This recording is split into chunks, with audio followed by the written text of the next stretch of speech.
ఆ, Bobbili town CA గారు సెలవులో ఉన్నారు. నేను రూరల్ సీఏ అని ఇన్ఛార్జ్ అనమాట. ఈ 1వ తేదీ 6వ నెల అర్ధరాత్రి 1:30కి ఒక ఇన్సిడెంట్ జరిగింది. ఈ బొబ్బిలి పట్టణంకి దగ్గరలో జగన్నాథపురం అనే విలేజ్ ఉంది.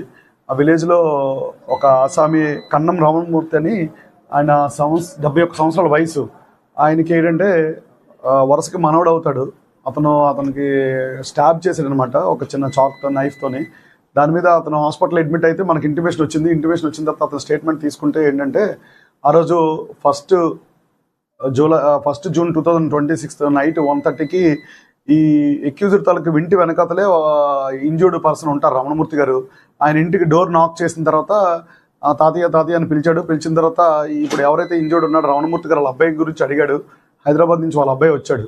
అడిగిన తర్వాత తను లేడరా, వాళ్ళ సిస్టర్ వాళ్ళ ఇంట్లో ఉన్నాడు, వాళ్ళ అక్కల ఇంట్లో ఉన్నాడు అని చెప్పిన తర్వాత ఒకసారిగా అతనితో పాటు తెచ్చుకున్న నైఫ్ని అతనికి పొట్టలో రైట్ సైడ్ స్టాబ్ చేశాడు అనమాట.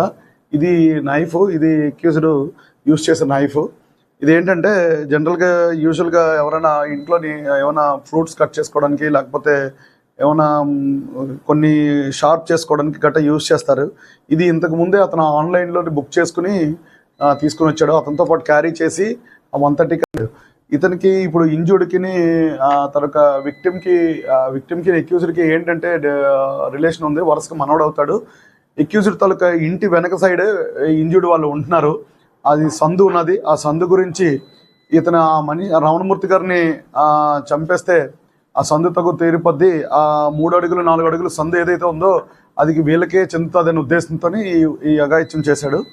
మనము ఆ రోజు నైట్ వచ్చిన తర్వాత మెడికల్ ఇంటిమేషన్ స్టేట్మెంట్ రికార్డ్ చేసి అటెంప్ట్ టు మర్డర్ కింద 109 క్లాస్ 1 BNS కింద కేసు రిజిస్టర్ చేసాము. Attempt to murder case register చేసిన తర్వాత ఇన్వెస్టిగేషన్ చేసి ఈరోజు అతని కస్టడీలో తీసుకుని, అతను ఏదైతే యూజ్ చేశాడో, అతనికి స్టాబ్ చేసి అతను హత్య చేయడానికి ప్రయత్నం చేశాడో ఆ వెపన్ కూడా సీజ్ చేయడం జరిగింది. సీజ్ చేసి బిఫోర్ మీడియేటర్ సీజ్ చేసాము. ఇప్పుడు అతనికి కోర్టులో ప్రొడ్యూస్ చేసి రిమాండ్కి అడుగుతున్నాం అనమాట. ఇతని మీద గతంలోని 241/24 అని చెప్పేసి ఒక NDPS కేసు, గాంజా కేసులో ఇన్వాల్వ్ అయి ఉన్నాడు. ఒక ముగ్గురుతో, ఇతనితో పాటు ఇంకొక మరో ఇద్దరితో పాటు జువెనైల్గా